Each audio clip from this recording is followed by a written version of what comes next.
The sky over Seoul was a pale gray, the color of old concrete. It was a normal Tuesday afternoon. Near the Yongsan district, the Kilios Concord garrison rose from the city like a shard of polished black glass. It was smooth and silent, a building that did not belong. Around its high, energy-fenced gates, a small crowd of humans had gathered as they often did. They came to watch the aliens. The Kilios were tall and thin, with long arms and gray skin that looked like stone. They moved with a stiff, precise grace. To the humans watching, they were strange and fascinating. To the Kilios, the humans were a noisy, disorganized mystery. They had been on Earth for 6 months now. They called it an oversight garrison. They said it was for cultural exchange and planetary security. Most people knew it was really to watch over a species the galaxy considered young and unpredictable. Among the crowd were 2 neighbors. Kim Yuna was a university student with a bright red backpack. She was 20 years old and her eyes were sharp and curious. Next to her, looking nervous, was Park Jun. He worked at a coffee shop called Morning Grounds. He was supposed to be at work soon, but he had stopped to stare. He always stopped to stare. "Look at that," Yuna said, pointing. Her voice was calm and clear. "The way the light bends around their transport. It's like a heat haze. Looks expensive," Jun muttered, checking his watch. "And breakable. Do you think they drink coffee? Real coffee, I mean, not some energy paste." Yuna smiled but didn't answer. Her attention was fixed on the mechanics of the scene. She was an archer. She saw angles, tension, and release. A large anti-gravity loader was floating a cargo crate through the main gate. The crate was the size of a small car. It was held by glowing blue energy bands. A single Kilios soldier guided it with a control pad. High above, in an apartment building that looked over the garrison wall, a man stood by a window. His name was Lee Hanul. He was a history teacher at a local high school. He was not watching the aliens. He was watching the people watching the aliens.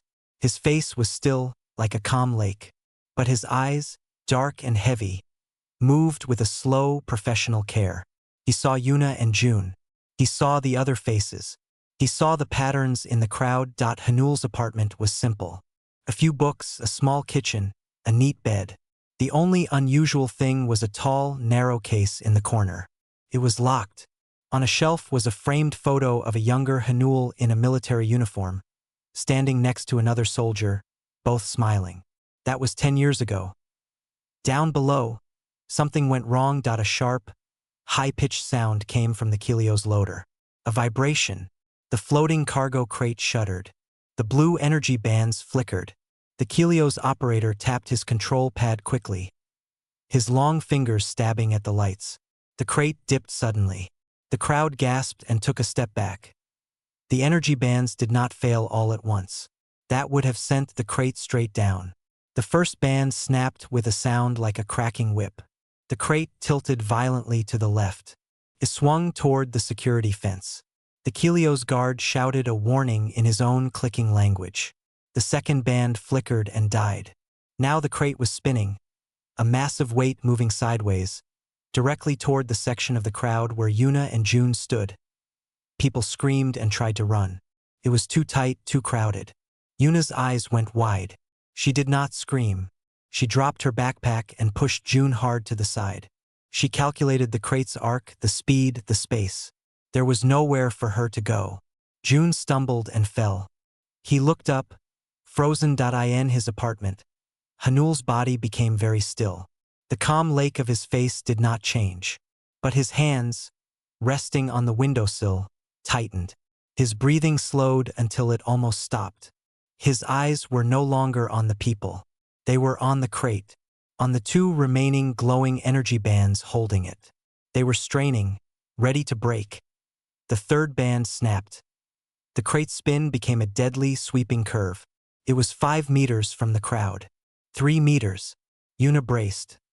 Then the fourth and final band did not simply break. It burst. Not at its main connection point, but halfway down its length. It was not a failure of power. It was a cut. The crate's movement changed instantly. The violent swing lost its force. Instead of plowing into the crowd, the massive weight twisted in the air. It lost momentum and direction. It slammed, with a deafening crash of metal and splintering composite material, into a reinforced concrete security barrier just 2 meters to the left of the crowd. The barrier, designed for such impacts, cracked but held. Dust and debris billowed out. Silence fell, thick and sudden. Then came the sounds. Human cries, the hum of alien alarms, the hiss of the broken loader.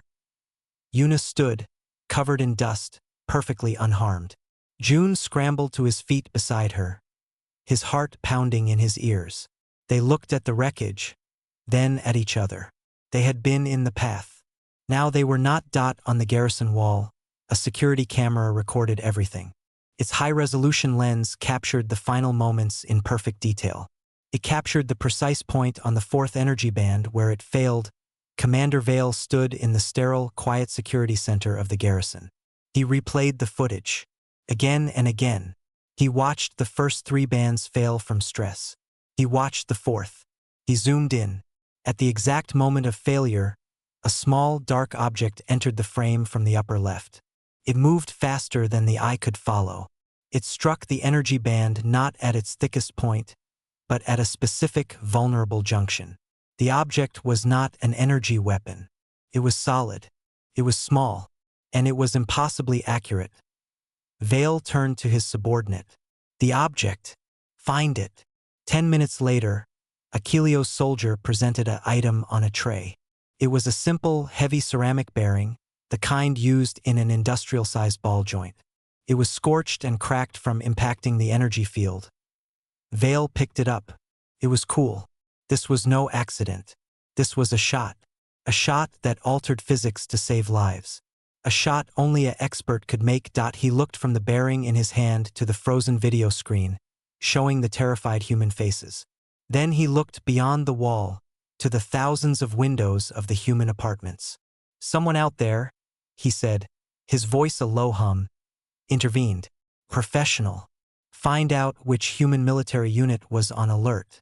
I want to know who their sniper is. The silence in Commander Vale's office was a heavy thing. It was not peaceful. It was the silence of a machine waiting for data. The wall was a screen, frozen on the final frame from the incident.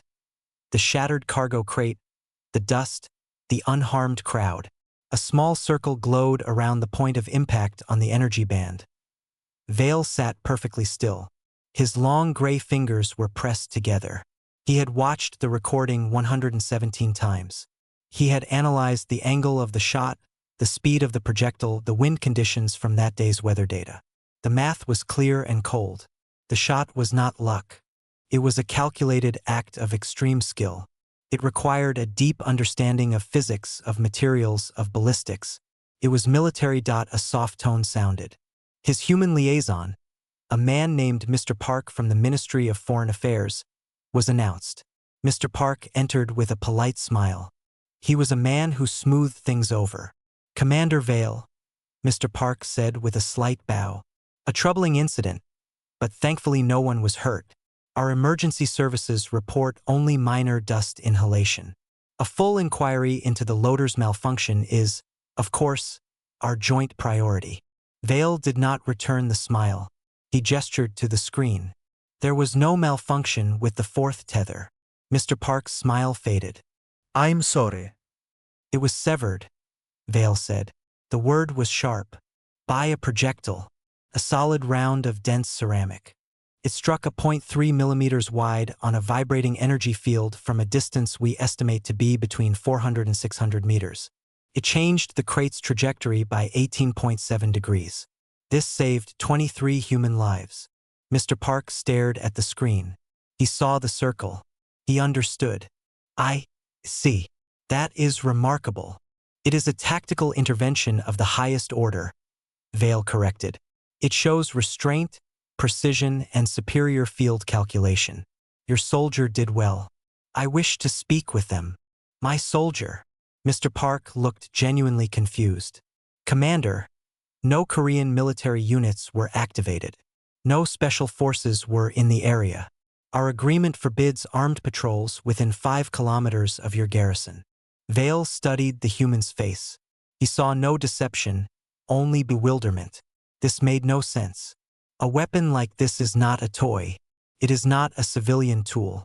It is an instrument of war. Only a trained military sniper could have made this shot. Who is he or she? I wish to commend their discipline.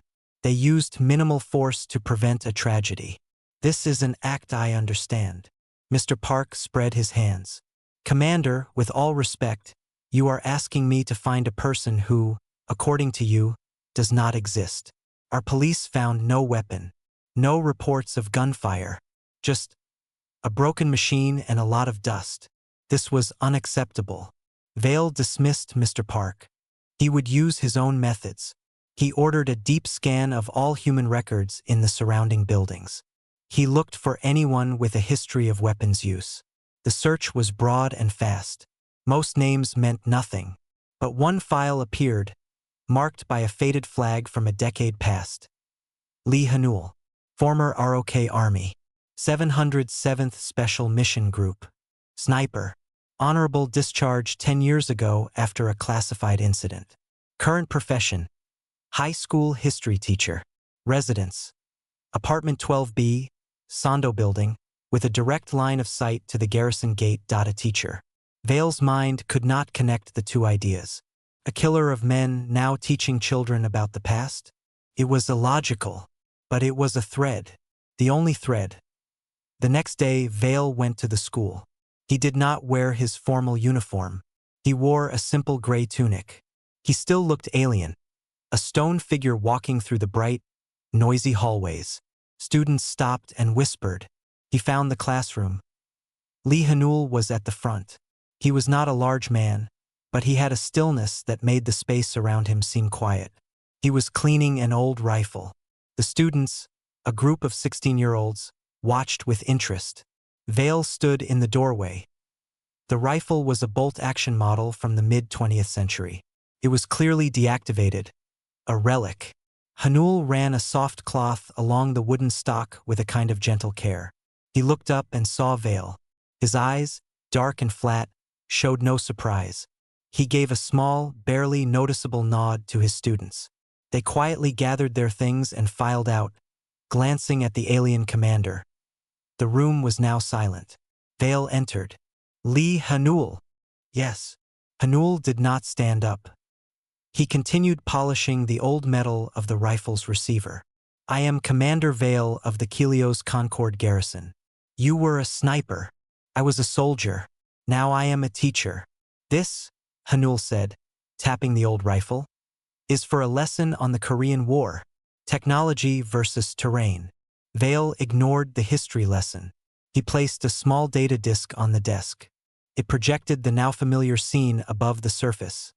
The swinging crate, the frozen moment of impact. 3 days ago, at the Garrison Gate. You saw this. Hanul glanced at the image. His face showed nothing. I saw an accident. I was glad no one was hurt.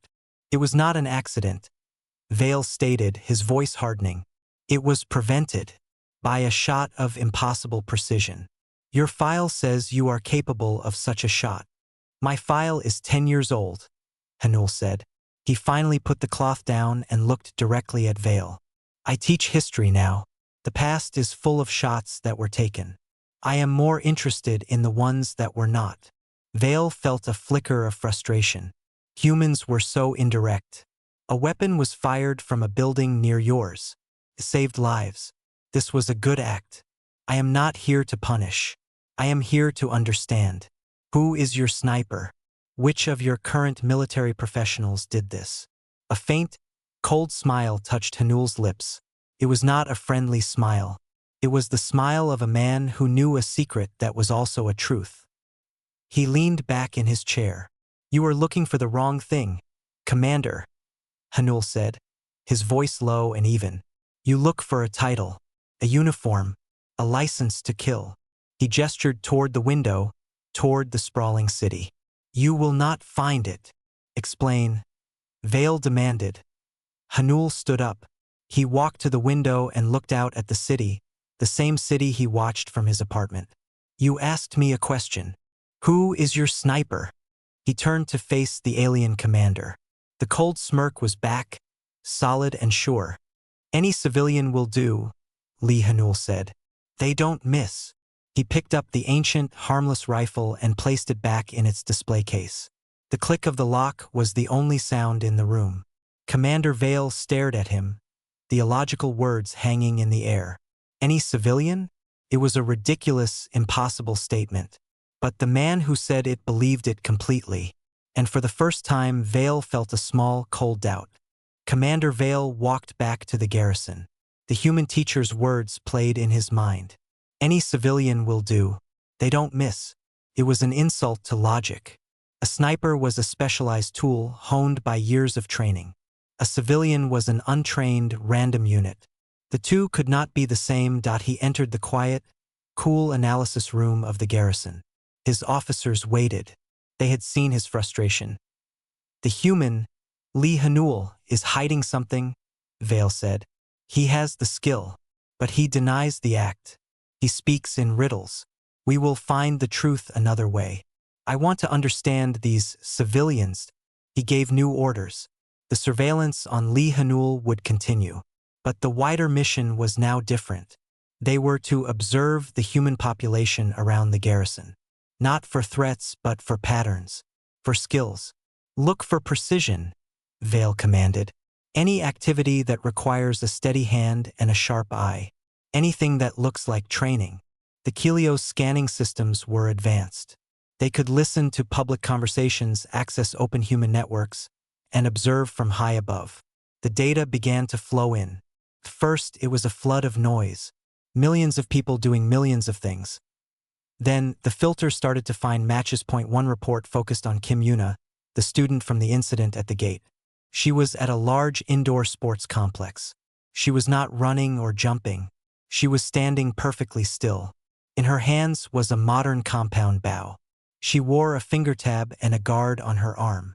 On her face was a look of total focus. The report noted, subject engages in repetitive precision activity. Distance to target, 70 meters. Vale watched the video feed. Yuna drew the bowstring back to her cheek. She held it. There was no shake. No tremble. She stared at the small colored circle far down the lane. She released. The arrow flew with a soft thrum. It struck the center of the gold ring. Perfect shot. She did not celebrate. She simply reached for another arrow. She did this again and again. It was practice. It was discipline. It was, in its way, a martial skill. Another report highlighted Park Jun, the barista. After his coffee shop closed, he went home to a small apartment. He put on a virtual reality headset. He was playing a game called Star Marshal. The game was popular. It was a space combat simulator. The report noted, asterisk subject's player profile is in the top 0.1% percentile for accuracy. Preferred weapon, long-range tactical rifle. Average engagement distance in simulation, 800 meters. Asterisk Vale watched a recording of Jun's game session. On the screen, Jun's character was hiding in the wreck of a spaceship. An enemy target moved quickly between distant platforms. Jun's character aimed, leading the target, calculating drop. He fired once. The target fell. Jun took a sip of soda. He looked bored. This was a game to him, a way to relax. But his hands were calm on the controls. His eyes tracked movement with an effortless ease. A third report was more surprising. It was about an older woman named Choi Sumin. She ran a small food delivery service called Grandma's Noodles. The report was not about cooking. It was about an old photograph found on a public sporting database. The photo was 50 years old. It showed a young, sharp-eyed Choi Sumin on a podium. She was holding a medal. The caption read, National Sport Pistol Shooting Champion Gold. Vale zoomed in on the photo. The woman in the picture stood straight. Her hands, holding the pistol, were steady as stone. He cross-referenced it with current traffic camera footage. He saw Choi Sumin now. She was in her 60s. She drove a small electric delivery scooter through heavy Seoul traffic. She weaved between cars with quiet confidence. Her movements were quick and efficient. She never hesitated. The reports kept coming. A man in a park throwing small wooden arrows into a narrow pot from 10 steps away. A game called Tuho. A group of teenagers in a basement playing a board game called Jangi, moving pieces with slow, strategic patience. A hobbyist in a workshop building miniature ships inside glass bottles, using long, delicate tools. Vale sat in the dark analysis room. The screens showed it all. The archer, the gamer, the retired champion, the game players, the hobbyists. It was not a military. There were no uniforms. There was no single purpose. But the pattern was undeniable. Precision. It was everywhere. A junior officer spoke. Commander, our initial assessment was incorrect. The human capacity for targeted kinetic action is not limited to a military class. It appears to be a cultural hobby. Vale did not answer. He was thinking about the ceramic bearing. It was not a standard bullet. It was something you might find in a factory or a workshop. It was a tool repurposed. Lee Hanul's words were no longer just a riddle. They were a statement of fact. He was not pointing to one person. He was pointing to a city, to a culture. The teacher was not the sniper. He was a signpost. He was saying, look around you. You are asking the wrong question. The threat was not a soldier hiding among civilians. The threat was that the line between the two was blurred. Or maybe, for humans, it did not exist at all. A civilian with a bow could hit a target from 70 meters. A civilian with a game controller could calculate a shot at 800 meters. A civilian grandmother once put small holes in paper targets from 25 meters with a pistol, and now she navigated chaotic traffic to deliver lunch. Where did the hobby end and the skill begin? Where did the civilian end and the soldier start? For the Kelios, these were separate boxes. For humans, it seemed the walls between these boxes were very, very thin. Vale finally turned to his officers. His voice was quiet. Update the profile on humanity. They do not have a specialized military sniper corps. They have something else. They have a society that practices the art of the perfect shot. For fun. The reply from the Kelios High Command came 1 week later. Commander Vale read it in his office. It was brief. It acknowledged his report. It agreed with his new assessment. The orders for the Seoul garrison were changed. There would be no more demonstrations of force, no more tests. Instead, the focus would be on strict cultural observation and adherence to local procedural laws. The garrison would become quieter, smaller, and more polite. It was a strategic retreat based on a new understanding. Vale did not feel victory. He felt relief and a deep sense of caution. He had looked into the water and seen the hidden depths. He had no desire to dive in. Life in the city returned to its normal rhythm. The news moved on to other stories. The drone show was remembered as a funny failure of alien technology. People went back to their lives. Kim Yuna kept practicing her archery. Her focus was now on an upcoming national tournament. The incident at the gate was just a strange memory. She still thought about the angle of the falling crate sometimes. It helped her understand wind and movement. She filed the knowledge away, a useful piece of data. Park Jun went back to his job at the coffee shop. He still played Star Marshal at night. His ranking in the top 0.1% was secure. Sometimes, when a Kelios soldier came in for coffee, which they sometimes did now, Jun would watch their movements. He noted their stiffness, their predictable patterns. He did nothing with this information. It was just an observation, a habit of his mind. Choi Sumin ran her noodle shop. Her delivery drone buzzed through its appointed routes. She sometimes saw the tall, gray aliens walking in the market. They were customers like any others. Strange but harmless if they were polite. She had taught one how to use chopsticks. She wondered if he practiced. Lee Hanul stood in his classroom. It was a new semester. He was teaching the same lesson about the Korean War. He held the old, deactivated rifle again. He explained how sometimes the terrain and the patience of a single soldier could outweigh advanced technology. The students listened. They knew he had been a soldier. They did not know the rest. They did not need to know. After class, he walked to the park. He sat on a bench and watched the city. He felt the old weight in his chest. the memory of Minsu. It was always there. But today it felt a little different. It felt less like a useless burden and more like a stone that had been used to build a wall. A wall not to keep people out, but to make them think before they entered that he saw a familiar figure walking toward him. It was Commander Vale. He was alone. He wore simple clothes. He sat on the far end of the bench without asking. For a while, neither man spoke.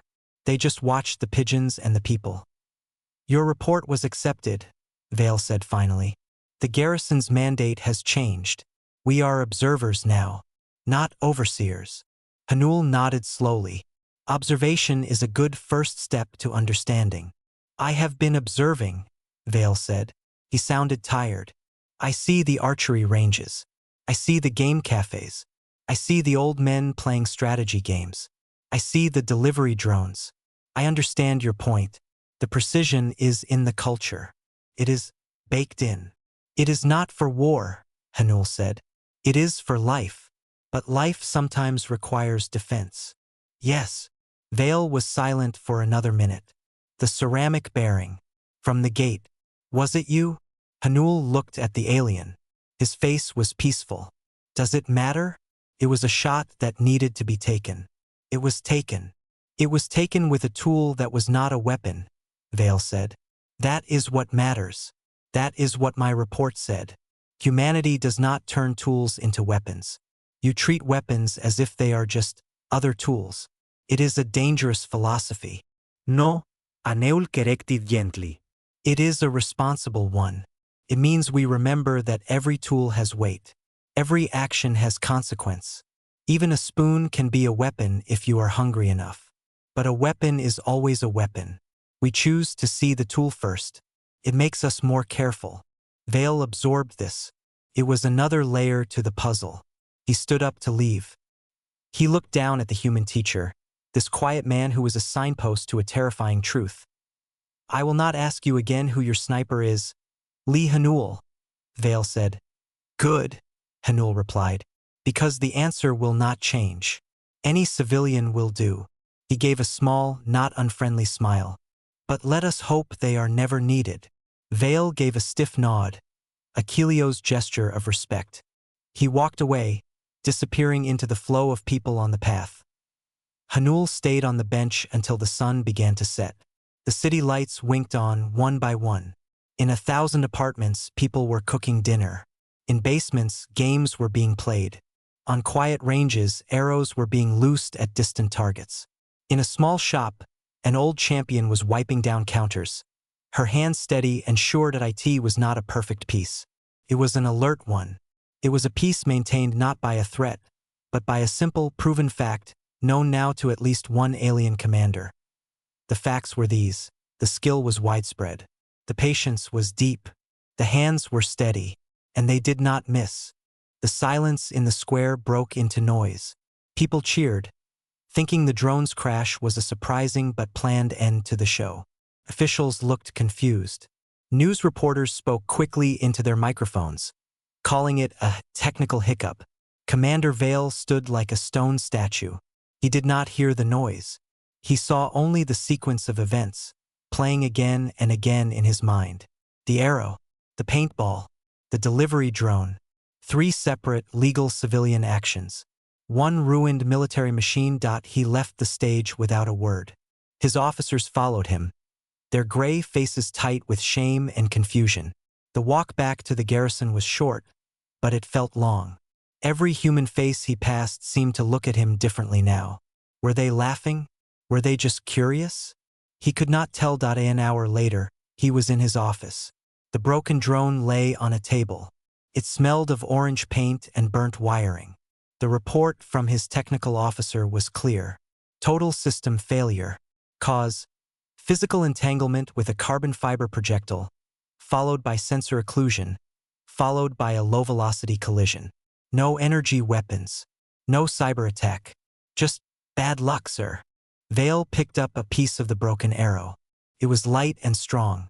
"Bad luck," he repeated, his voice flat. He put the arrow fragment down. "And the paintball? And the delivery drone's flight path? All within local laws," the officer said. The archery cafe has permits. The paintball arena has permits. The delivery drone's route was filed with the city traffic AI. There are videos from the paintball game. The player who fired the shot was aiming at a target 30 meters to the west. He missed. It was an accident. 3 accidents, Vale said. One after the other, each one correcting the course of the last. Saving my drone from causing a tragedy. This is not luck. This is coordination. He turned to the window. The city was bright under the afternoon sun. He is here. Bring Lee Hanul to me. Not to the garrison. Somewhere neutral. They met on an old stone balcony that looked over the city. It was part of a public park. Below them, people walked, talked, and lived their lives. Hanul arrived alone. He wore simple clothes. He looked like a tired teacher, not a soldier. He leaned on the railing and looked out, waiting. Vale stood beside him, stiff and formal. What happened today was not an accident, Vale began, not looking at Hanul. I saw a drone show, Hanul said, his voice calm. It was interesting, until the equipment failed. A shame. Do not play this game with me.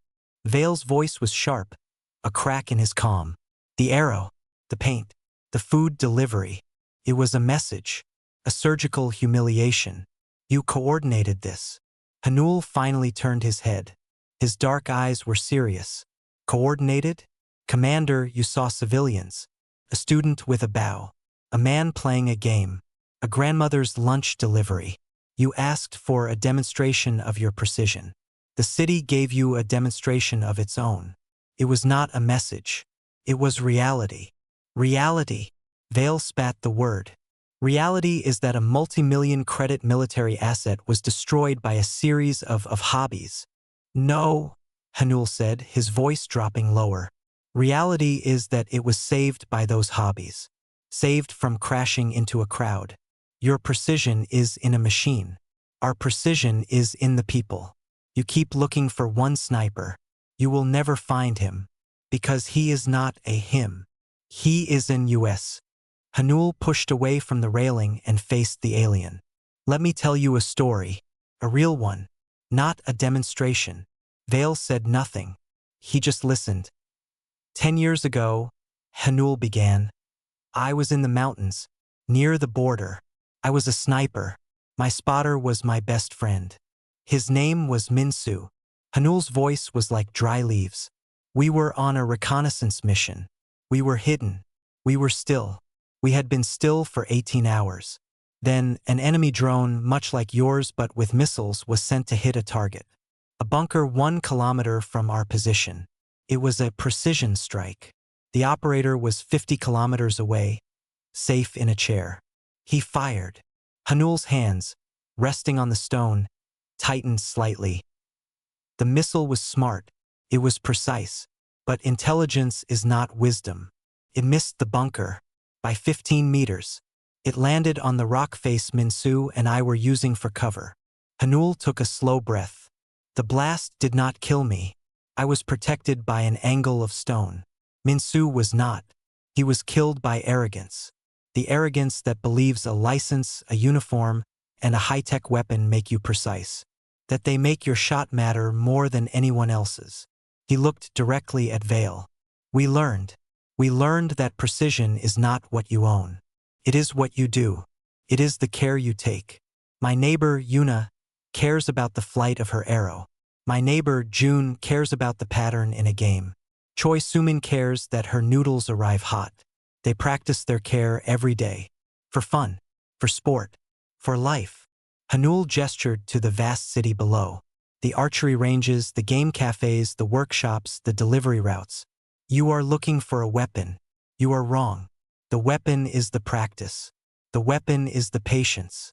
The weapon is the millions of steady hands that do not shake because they are not afraid, they are focused. You did not lose to a sniper today. You lost to a barista who understands timing. To a student who understands trajectories. To a grandmother who understands that the food must always be delivered on time. No matter what is in the way. The wind blew between them. Vale stared at the human. He thought of the reports. Kim Yuna's perfect archery form. Park Jun's top gaming rankings. Choi Sumin's gold medal from a lifetime ago. He thought of the ceramic bearing that hit an energy band. It was not fired from a military rifle. It could have been launched from a homemade device, built by a hobbyist in a garage. "We don't have snipers, Commander," Hanul said, finishing his thought. "We have a society, and that society doesn't miss." Hanul gave a small, final nod. He did not wait to be dismissed. He turned and walked away down the path, blending into the flow of other people. Another civilian. Commander Vale remained on the balcony. He looked at his own long, gray hands. They were trained for specific tasks. They had never held a bow for fun. They had never played a game for relaxation. They had only ever held tools of duty. For the first time, he felt he understood the terrifying truth. Humanity's defense was not a wall or an army. It was a million points of quiet, practiced skill, scattered like seeds in the soil of everyday life. You could not bomb it. You could not target it. Because the moment you threatened it, it would not be a soldier who stopped you. It would be a delivery. The report was the hardest thing Commander Vale had ever written. He sat in his office for a long time. The broken drone was gone. The only thing on his desk was a small, scorched ceramic bearing. He rolled it between his fingers. It was cool and smooth. A simple thing. Part of a machine. Used in a new way. He began to type. The title was simple: Reassessment of Human Threat Classification. The Civilian Precision Paradigm. He did not write about armies or fleets. He wrote about culture.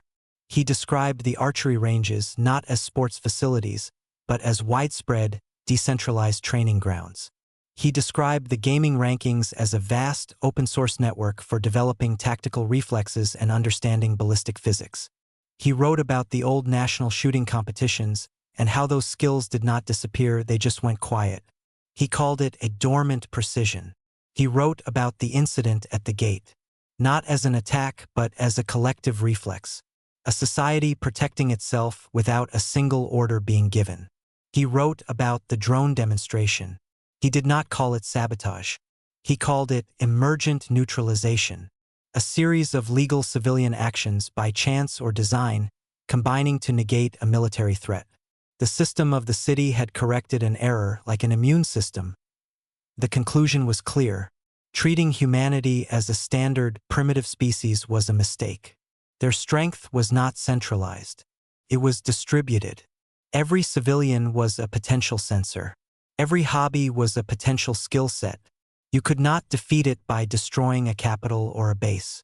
The base was everywhere. He finished the report and sent it to the Kelios High Command. Then he did something unusual. He left the garrison alone. He took off his formal jacket. He wore a plain gray shirt. He walked into the city without guards. He did not know where he was going.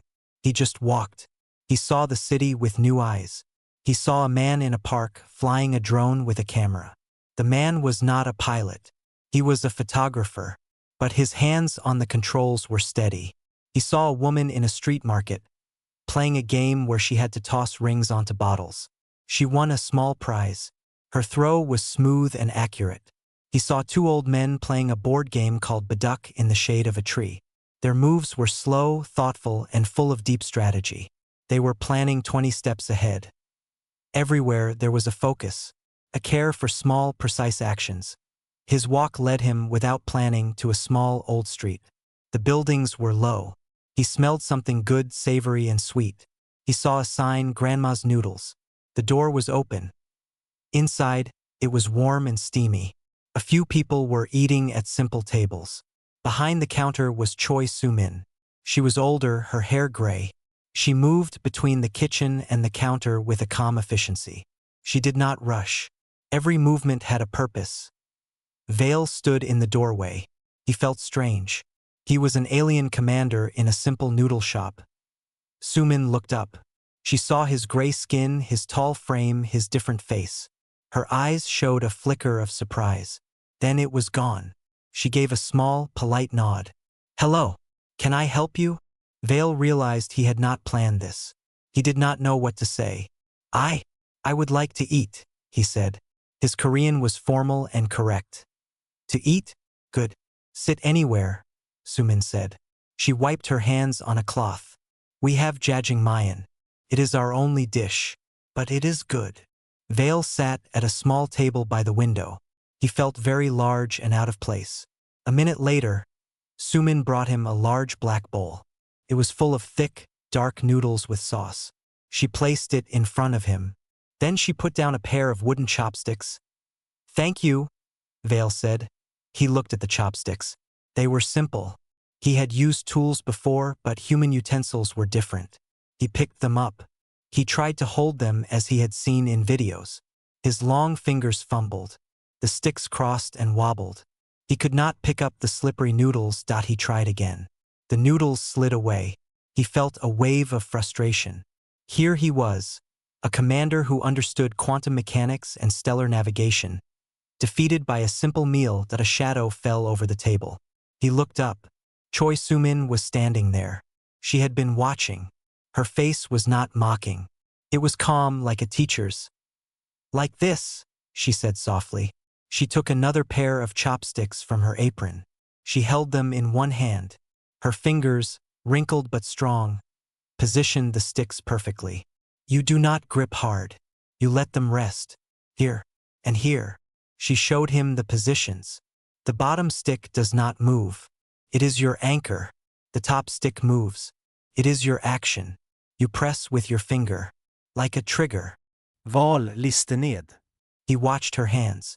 They were the hands from the photograph. The hands that had held a sport pistol and put shots through the center of a target over and over. Now they held chopsticks with the same exact, gentle control. He tried to copy her. His fingers were clumsy. Again, she said, her voice patient. The hold is everything. And the follow-through. He tried. This time, the sticks stayed straight. He pinched them. He managed to lift a small clump of noodles. They wavered, but they did not fall. He moved them carefully to his mouth. He ate. The flavor was rich and new. Sumin watched him. A small smile touched her eyes. Good. You learn. Vale put the chopsticks down. He looked at her, then at her hands. He thought of the report he had just sent. He thought of Lee Hanul's story. He thought of the delivery drone that had nudged his own machine to safety. You were a champion, he said. A shooter. Sumin's smile became a little wistful. She nodded. A long time ago. Now I am a cook. A delivery woman. It is not so different. Both need a steady hand. Both need you to pay attention. Both are about care. She picked up his empty water glass and wiped a spot from the table with her cloth. The food must be right. It must go to the right place. On time. That is all. She walked back behind the counter. Vale sat in the quiet shop. He ate the rest of his noodles. It was difficult. He dropped food, but he kept trying. The hold and the follow-through. When he was done, he paid. He bowed his head to Choi Sumin.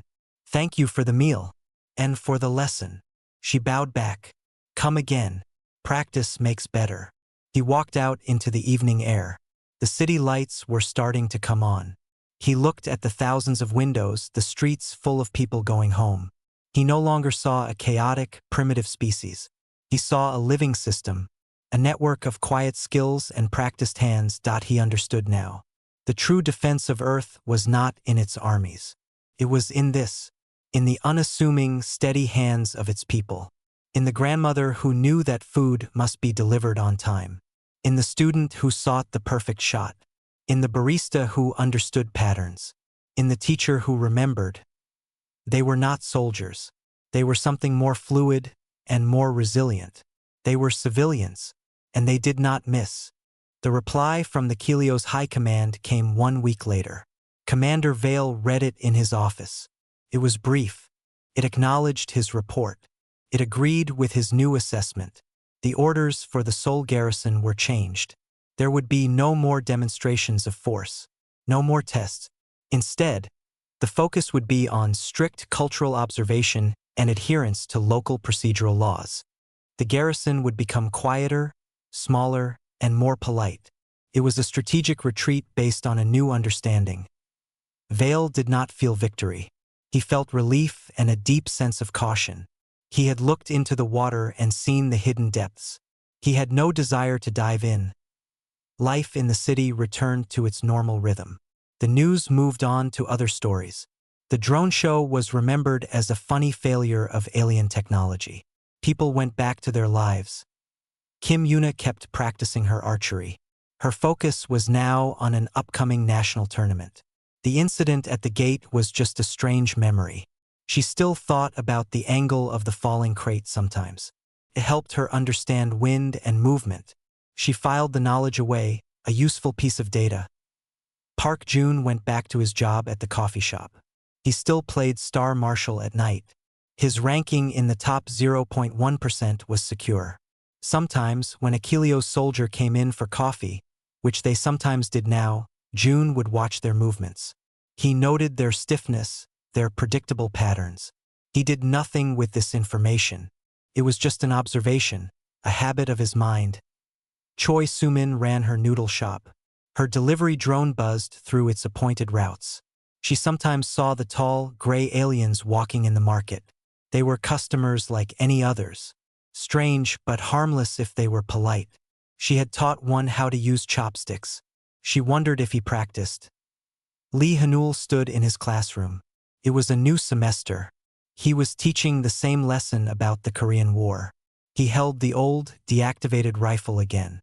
He explained how sometimes the terrain and the patience of a single soldier could outweigh advanced technology. The students listened. They knew he had been a soldier. They did not know the rest. They did not need to know. After class, he walked to the park. He sat on a bench and watched the city. He felt the old weight in his chest, the memory of Minsu. It was always there. But today it felt a little different. It felt less like a useless burden and more like a stone that had been used to build a wall. A wall not to keep people out, but to make them think before they entered that he saw a familiar figure walking toward him. It was Commander Vale. He was alone. He wore simple clothes. He sat on the far end of the bench without asking. For a while, neither man spoke. They just watched the pigeons and the people. "Your report was accepted," Vale said finally. "The garrison's mandate has changed. We are observers now, not overseers." Hanul nodded slowly. "Observation is a good first step to understanding." "I have been observing," Vale said. He sounded tired. "I see the archery ranges. I see the game cafes. I see the old men playing strategy games. I see the delivery drones. I understand your point. The precision is in the culture. It is baked in. It is not for war," Hanul said. "It is for life. But life sometimes requires defense." "Yes." Vale was silent for another minute. "The ceramic bearing. From the gate. Was it you?" Hanul looked at the alien. His face was peaceful. "Does it matter?" It was a shot that needed to be taken. It was taken. "It was taken with a tool that was not a weapon," Vale said. "That is what matters. That is what my report said. Humanity does not turn tools into weapons. You treat weapons as if they are just other tools. It is a dangerous philosophy." No, Aneul corrected gently. "It is a responsible one. It means we remember that every tool has weight. Every action has consequence. Even a spoon can be a weapon if you are hungry enough. But a weapon is always a weapon. We choose to see the tool first. It makes us more careful." Vale absorbed this. It was another layer to the puzzle. He stood up to leave. He looked down at the human teacher, this quiet man who was a signpost to a terrifying truth. "I will not ask you again who your sniper is, Lee Hanul," Vale said. "Good," Hanul replied, "because the answer will not change. Any civilian will do." He gave a small, not unfriendly smile. "But let us hope they are never needed." Vale gave a stiff nod, a Helios gesture of respect. He walked away, disappearing into the flow of people on the path. Hanul stayed on the bench until the sun began to set. The city lights winked on one by one. In 1,000 apartments, people were cooking dinner. In basements, games were being played. On quiet ranges, arrows were being loosed at distant targets. In a small shop, an old champion was wiping down counters. her hand steady and sure that IT was not a perfect piece. It was an alert one. It was a piece maintained not by a threat, but by a simple, proven fact, known now to at least one alien commander.